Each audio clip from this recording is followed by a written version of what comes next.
बच्चों, आप सभी का हमारे यूट्यूब चैनल आइडियल दो क्लासेस में स्वागत है। बच्चों, आज हम आपके लिए 8 गेट अभ्यास पुस्तिका विषय विज्ञान लेके आए हैं, जो कक्षा 8वीं के लिए और किस वर्ष के लिए, वर्ष 2024-25 के लिए। इस पुस्तक को मध्य प्रदेश राज्य शिक्षा केंद्र भोपाल द्वारा बनाया गया है।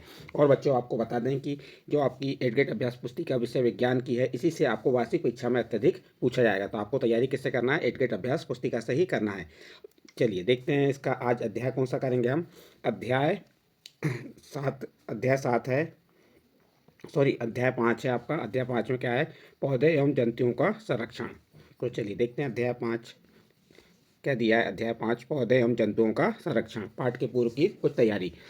बच्चों, प्रकृति के संरक्षण के लिए जल, जंगल, जमीन का संरक्षण देखभाल बहुत आवश्यक है। इन 3 घटकों में से किसी एक का भी संरक्षण अलग से नहीं कर सकते। आप जानते हैं, यदि हम जमीन का संरक्षण करेंगे तो वन का संरक्षण भी आप अपने आप होने लगेगा। वन क्या है? वन पादपों, जंतुओं और सूक्ष्मजीवों से मिलकर बना एक तंत्र है। देखिए यहाँ पे प्रकृति है, प्रकृति के लिए क्या आवश्यक है? जमीन, जल, जंगल, सूक्ष्म जीव, जंतु, पादप, प्रकृति। ये आपका एक चक्र बना हुआ है, इस चक्र को आप देख सकते हैं। चलिए आगे क्या दिया हुआ है। वन में विभिन्न प्रकार के पौधे, वृक्ष, झाड़ियाँ, इसी प्रकार के सूक्ष्म जीव जंतुओं का जीवन एक दूसरे पर निर्भर होता है। यदि किसी एक घटक को भी लगातार हानि होगी तो पूरा यह तंत्र प्रभावित होगा। इसलिए वन एवं जंतुओं के इस तंत्र का संरक्षण बहुत ही संतुलित तरीके से करने की आवश्यकता है। अर्थात मानव जीवन की विभिन्न विकासात्मक गतिविधियों का नियोजन इस प्रकार से हो कि हमारी प्रकृति का रूप भी सुंदर कर दे और मानव कल्याण के लिए उसका समुचित उपयोग हम कर सकें। बच्चों, निम्नलिखित शब्दों को उचित वाक्य में लिखो एवं चित्र पूर्ण करो। जैसे ये जंतु, प्रवास, वृक्ष, संकटापन्न जीव, अभयारण्य, झाड़ियाँ, सूक्ष्मजीव, राष्ट्रीय उद्यान, पुनः वन रोपण। यहाँ पे वन, जंतु या पादप को लिखना है आपको, और यहाँ संकटापन्न जो है। तो देखिए इस बॉक्स में क्या आ जाएगा आपका? जंतु, वृक्ष, झाड़ियाँ, सूक्ष्मजीव। और इस बॉक्स में आ जाएगा संकटापन्न जीव, प्रवास, अभयारण्य, राष्ट्रीय उद्यान, पुनः वन रोपण। और फिर उसके दिया शब्दों को उचित बॉक्सों में भरने के पश्चात, या आपको इन शब्दों को इन बॉक्सों में भरने के पश्चात आपके मन में जो विचार आए हैं उसे बॉक्स में लिख दीजिए। जैसे आपके मन में जो विचार आएंगे वो आपको इस बॉक्स में लिख देना है। वन्य जंतु या पादपों के संरक्षण के उद्देश्य से अभयारण्य, राष्ट्रीय उद्यान तथा जीवमंडल आरक्षित क्षेत्र का निर्माण किया जाता है। तो ये आपका जो पूरे परिचय था। अब आपको सही विकल्प देखना है। पहला सही विकल्प क्या है? प्रश्न नंबर 1। सही विकल्प के आगे सही का निशान लगाइए। इसका नंबर 1 क्या कह रहा है? यदि वन विलुप्त हो जाए तो क्या होगा? ए नंबर, वायु में ऑक्सीजन की मात्रा बढ़ जाएगी। ऑक्सीजन O2 मीन्स होता है ऑक्सीजन की मात्रा बढ़ जाएगी। बी नंबर, भूमि की उर्वरता में वृद्धि होगी। सी नंबर, वायु में CO2 मीन्स क्या होता है? कार्बन डाइऑक्साइड की मात्रा बढ़ जाएगी। और डी नंबर, पृथ्वी पर तापमान कम हो जाएगा। तो इसका सही आंसर आ जाएगा सी नंबर, वायु में कार्बन डाइऑक्साइड की मात्रा बढ़ जाएगी। CO2 को क्या कहते हैं? Carbon dioxide. तो इसका सी नंबर का ऑप्शन सही है। नेक्स्ट अगला प्रश्न है आपका, प्रश्न नंबर 2। एक अभ्यारण्य में काला हिरण, सुनहरी बिल्ली, घड़ियाल तथा गैंडा क्या दर्शाते हैं? ए नंबर, वनस्पति जात, बी नंबर, प्राणी जात, सी नंबर, पारितंत्र, और डी नंबर, संकटापन्न स्पीस। तो इसका सही आंसर आ जाएगा डी नंबर, संकटा स्पीस। इसके बाद अगला प्रश्न है आपका, प्रश्न नंबर 3। वनोन्मूलन का प्राकृतिक कारण है? ए नंबर, दावानल, बी नंबर, भीषण सूखा, सी नंबर, भूस्खलन। तो इसका सही आंसर आ जाएगा आपका डी नंबर, ए और बी, दावानल और भीषण सूखा, ये वन उन्मूलन का प्राकृतिक कारण है। इसके बाद नेक्स्ट प्रश्न है आपका, प्रश्न नंबर 4। कॉलम 1 का कॉलम 2 से मिलान कर सही युग्म चुनकर लिखिए। देखिए कॉलम ए में क्या दिया है? विशालकाय गिलहरी, बी नंबर में दिया है पक्षी अभ्यारण्य, सी नंबर, वनों कटाई, और डी नंबर, उपजाऊ भूमि का मरुस्थल में परिवर्तन। और ये आपका कॉलम सेकंड में दिया हुआ है भरतपुर, मरुस्थलीकरण, स्थानीय प्रजाति और वनमूलन। तो देखिए विषय का गिलहरी कहाँ, इसका सही कॉलम सही युग्म क्या होगा इसका? इसको किससे मिला देंगे? स्थानीय प्रजातियाँ ये। तो ये आपका तीसरे नंबर का आ जाएगा। पक्षी अभ्यारण्य ये कहाँ पे है? भरतपुर में। तो इसका पहला नंबर आ जाएगा। वनों की कटाई ये क्या कहलाता है? उन्मूलन कहलाता है। तो इसका चौथा नंबर आ जाएगा। और उपजाऊ भूमि का मरुस्थल में परिवर्तन, ये स्थानीय प्रजाति, वो इसमें मरुस्थलीकरण में आ जाएगा। इसका सेकंड नंबर आ जाएगा। तो इस प्रकार से यहाँ पे 4 ऑप्शन दिए, 4 ऑप्शन में से इसका ए नंबर का ऑप्शन सही होगा। इसके बाद 5वां प्रश्न है आपका, वन्य जीव अभयारण्य के लिए निम्न में से कौन सी विशेषता मुख्य है? ए नंबर, यहाँ प्राणियों को पिंजड़ों में बंद करके रखा जाता है। बी नंबर, यहाँ वन प्राणी को पिंजरे में सुरक्षित रखा जाता है। सी नंबर, इसके बाद ये सी नंबर है इसका, यहाँ पे आप सी नंबर देखेंगे, यह केवल पादपों स्पीसीज के संरक्षण के लिए होता है। और डी नंबर, यहाँ जानवरों को पकड़ना और उनका शिकार करना सख्त प्रतिबंधित है। तो इसका सही आंसर आपका आ जाएगा डी नंबर, यहाँ जानवरों को पकड़ना और उनका शिकार करना सख्त प्रतिबंधित है। इस प्रकार से आपका प्रश्न नंबर 1 कंप्लीट हुआ। इसके बाद नेक्स्ट अगला प्रश्न है आपका प्रश्न नंबर 2। दिए गए शब्दों की सहायता से रिक्त स्थानों की पूर्ति कीजिए। ये शब्द दिए पेड़ों, जीवमंडल, आरक्षित क्षेत्र, वनस्पति जात, प्राणी जात, रेड डाटा पुस्तक और उन्मूलन। इन शब्दों से आपको क्या करना है, रिक्त स्थानों की पूर्ति करना है। तो चलिए इसका पहला प्रश्न, जैव विविधता के संरक्षण के उद्देश्य से खालिस्तान बनाए गए हैं, तो इसका सही आंसर आ जाएगा जीवमंडल आरक्षित क्षेत्र। फिर सेकंड प्रश्न देखिए, खालिस्तान से काटे गए वृक्षों की कमी पूरी करने के उद्देश्य से नए वृक्षों का रोपण करना है। तो वन उन्मूलन यानी वृक्षों को काटने से वृक्षों के से काट वन उन्मूलन से काटे गए वृक्षों की कमी को पूरी करने के लिए नए वृक्षों का रोपण करें। तो इस प्रकार यहाँ खालिस्तान भर देंगे। इसके बाद अगला तीसरा प्रश्न है, संकटापन्न स्पीसीज का खालिस्तान में रिकॉर्ड रखा जाता है। तो इसका सही आंसर आ जाएगा आपका रेड डाटा पुस्तक। अगला प्रश्न है चौथा, साल, सागौन, आम, जामुन खालिस्तान है। तो ये क्या है, वनस्पति जाते हैं। और ये यहीं से शब्दों को चुनकर हम यहाँ लिख रहे हैं। कागज बचाने का अर्थ है खालिस्तान को बचाना, तो कागज बचाने का अर्थ है तो खालिस्तान में आ जाएगा पेड़ों को बचाना। तो आप खालिस्तान क्या भर देंगे, पेड़ों। इस प्रकार से आपका प्रश्न नंबर 2 में 5 प्रश्न दिए थे रिक्त स्थान, वो पांचों कंप्लीट हुए। इसके बाद नेक्स्ट अगला प्रश्न आता है आपका प्रश्न नंबर 3। प्रश्न नंबर 3 क्या कह रहा है, यह अति लघु उत्तरीय प्रश्न है। वन्य जीव अभ्यारण्य तथा राष्ट्रीय उद्यान क्यों बनाए जाते हैं। देखिए उत्तर, वन्य जीव अभ्यारण्य वह क्षेत्र जहाँ जंतु एवं उनके आवास किसी प्रकार के विक्षोभ से सुरक्षित रहते हैं, इसलिए क्या बनाया जाता है, वन्य जीव अभ्यारण्य। और राष्ट्रीय उद्यान वन जंतुओं के लिए आरक्षित क्षेत्र जहाँ वह स्वतंत्र रूप से आवास एवं प्राकृतिक संसाधनों का उपयोग कर सके। तो इस प्रकार से आप प्रश्न नंबर 3 लिख सकते हैं। इसके बाद नेक्स्ट अगला प्रश्न आता है आपका प्रश्न नंबर 4। क्या है प्रश्न नंबर 4, देखिए, यदि वन्य प्राणियों के संरक्षण हेतु वन्य जीव अभ्यारण्य, राष्ट्रीय उद्यान एवं जीवमंडल आरक्षित क्षेत्र न बनाए जाएं तो पारिस्थितिक तंत्र पर क्या प्रभाव पड़ेगा। तो उत्तर देखिए, यदि वन प्राणियों के लिए संरक्षण हेतु वन्य जीव अभ्यारण्य, राष्ट्रीय उद्यान एवं जीवमंडल आरक्षित क्षेत्र न बनाए जाएं तो पारिस्थितिक तंत्र असंतुलित हो जाएगा। ये आपका प्रश्न नंबर 4 का उत्तर हुआ। इसके बाद नेक्स्ट अगला प्रश्न है आपका प्रश्न नंबर 5। बड़े जंतुओं की अपेक्षा छोटे प्राणियों के विलुप्त होने की संभावना कहीं अधिक है, क्यों। उत्तर देखिए, बड़े जंतुओं की अपेक्षा छोटे प्राणियों के विलुप्त होने की संभावना कहीं अधिक है क्योंकि पारिस्थितिक तंत्र में उनके महत्व के बारे में विचार नहीं किया जाता है। यह आपका प्रश्न नंबर 5 का उत्तर हो गया। इसके बाद नेक्स्ट प्रश्न है आपका प्रश्न नंबर 6। चिड़ियाघर और वन्य जीव अभ्यारण्य में कोई 2 अंतर लिखिए। देखिए, चिड़ियाघर मानव निर्मित होता है, नंबर 1। नंबर 2, चिड़ियाघर में जीवों की स्वतंत्रता छिन जाती है। और वन्य जीव अभ्यारण्य प्रकृति द्वारा निर्मित होता है और वन्य जीव अभ्यारण्य में जीव अपने प्राकृतिक आवास में स्वतंत्र रहते हैं। इस प्रकार से आप प्रश्न नंबर 6 का उत्तर लिख सकते हैं। इसके बाद नेक्स्ट प्रश्न है आपका प्रश्न नंबर 7। आप अपने क्षेत्र में हरियाली बनाए रखने के लिए किस प्रकार योगदान दे सकते हैं। आपके द्वारा किए जाने वाले कार्यों की सूची बनाइए।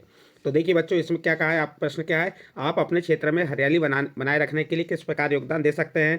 आपके द्वारा किए जाने वाले कार्यों की सूची बनाइए। तो वह सूची में कैसे योगदान दे सकते हैं। नंबर 1, वृक्षारोपण करके। नंबर 2, बाग बगीचे का निर्माण करके। नंबर 3, जन जागरूकता रैली चलाकर। और नंबर 4, वृक्ष संरक्षण दल का गठन करके। इस प्रकार से आपका प्रश्न नंबर 7 का उत्तर कंप्लीट हुआ। अब यहाँ से आपके लघु उत्तरीय प्रश्न आते हैं। प्रश्न नंबर 8, क्या मानव जाति भी जीव जंतुओं के लिए खतरा बन जाती है, स्पष्ट कीजिए।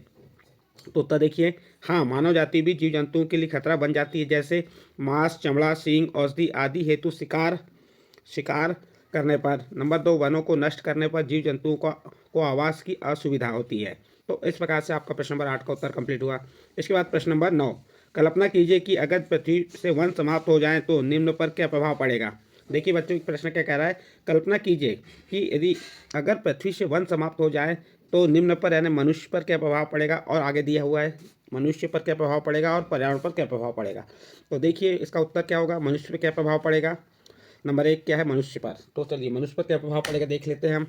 मनुष्य अपनी प्रत्येक परोक्ष आवश्यकता हेतु वनों पर निर्भर है। मनुष्य क्या होता है, अपनी प्रत्येक और परोक्ष आवश्यकता हेतु वनों पर निर्भर है। यदि वन समाप्त हो जाए तो इनकी पूर्ति करना असंभव है। यदि पृथ्वी से वन समाप्त हो जाए तो मनुष्य जीवित नहीं रह पाएगा। ये आपका प्रश्न नंबर 9 का पहले का प्रश्न का उत्तर हुआ। दूसरा क्या है, पर्यावरण पर। वन उन्मूलन से सबसे अधिक प्रभाव पर्यावरण पर पड़ता है। इससे पृथ्वी का ताप और प्रदूषण में वृद्धि होती है। वायुमंडल में कार्बन डाइऑक्साइड में वृद्धि होती है तथा भौम जल स्तर भी नीचे गिर जाता है। इससे वर्षा और भूमि की उर्वरा शक्ति कम हो जाती है। इसकी वजह से प्राकृतिक संतुलन बिगड़ जाता है। ये आपका प्रश्न नंबर 2, पर्यावरण पर क्या प्रभाव पड़ेगा वह बता दिए। आपका यहाँ पर प्रश्न नंबर 9 कंप्लीट हुआ। इसके बाद अगला प्रश्न आता है आपका प्रश्न नंबर 10। यदि ध्रुवी भालू को सतपुड़ा राष्ट्रीय उद्यान में रहने के लिए लाया जाता है तो क्या वो अपना अस्तित्व लंबे समय तक बनाए रख पाएगा? उत्तर को कारण सहित स्पष्ट कीजिए।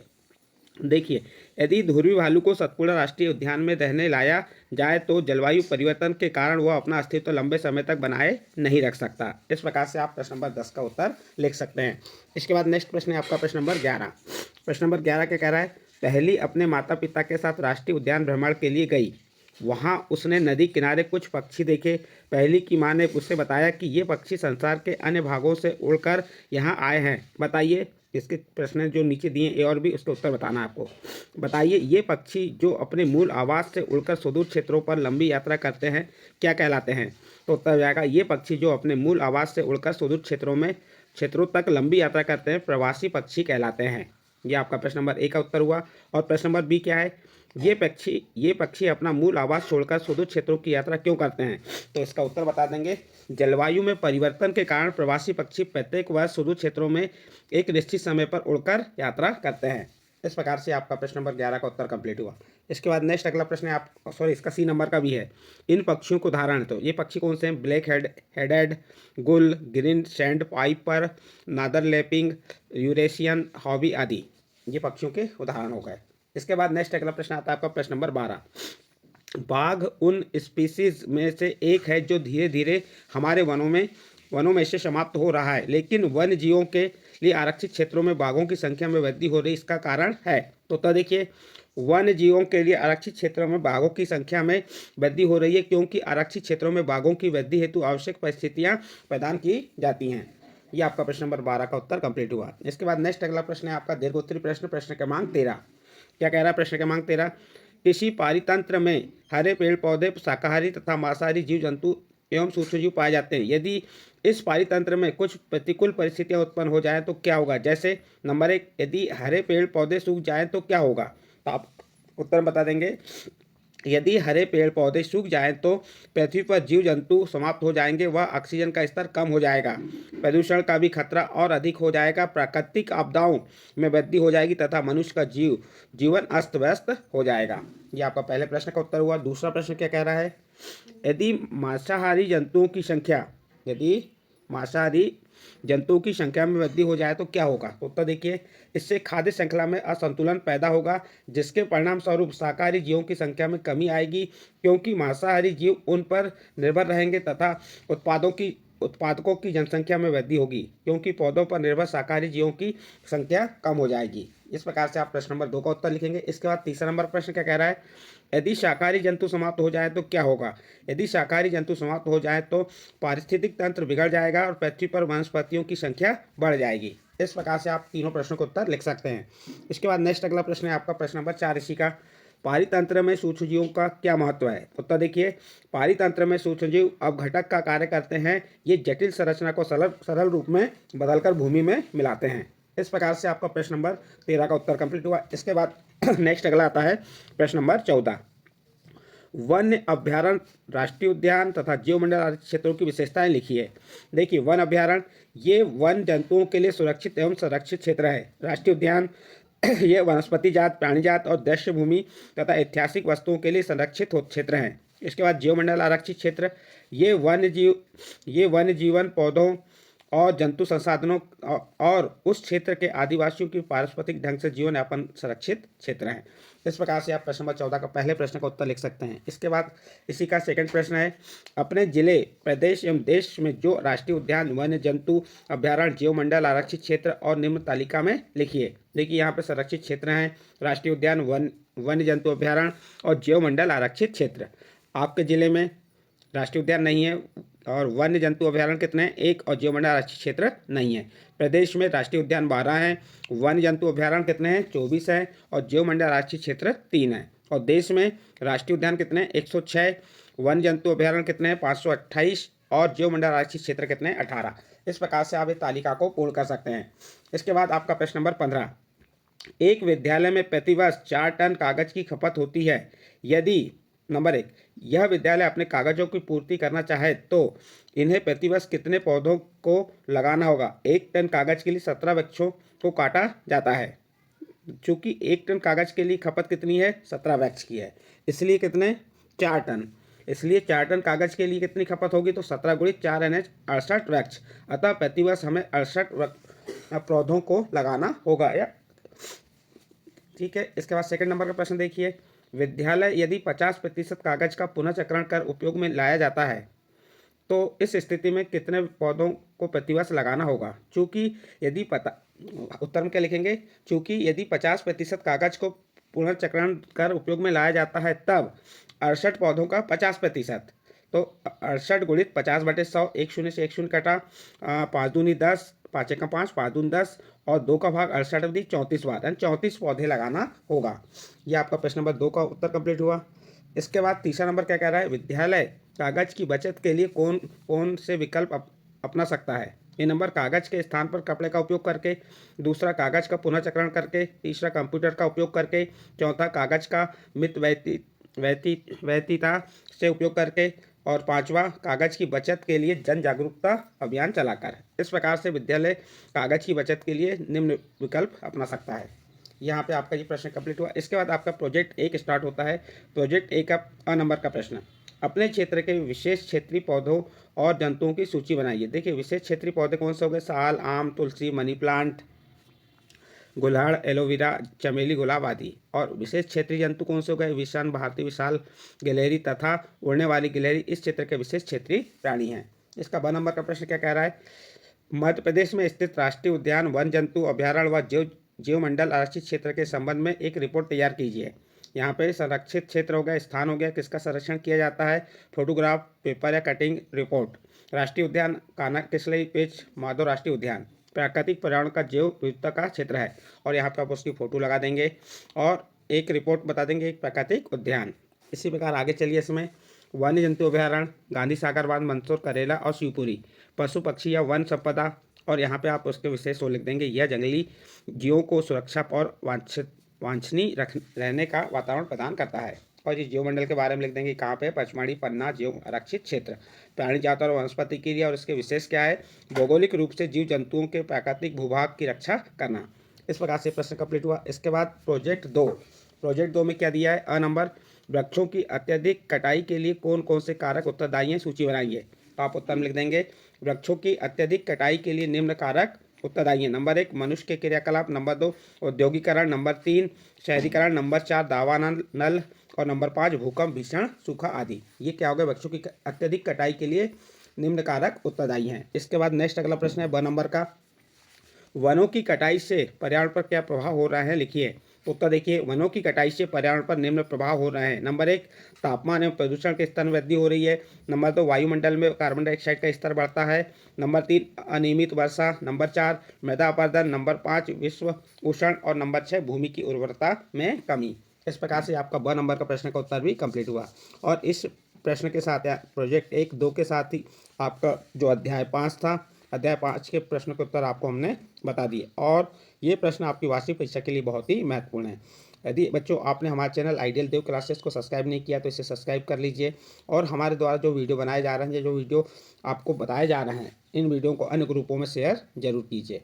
तो चलिए देखते हैं आपका अध्याय जो कौन सा था, अध्याय 5 के जो प्रश्न के उत्तर आपको हमने बताए। यदि आपको अच्छे लगे हों तो आप हमारे चैनल आइडियल देव क्लासेस को सब्सक्राइब कीजिए, लाइक कीजिए और इस वीडियो को अन्य ग्रुप में शेयर जरूर कीजिए।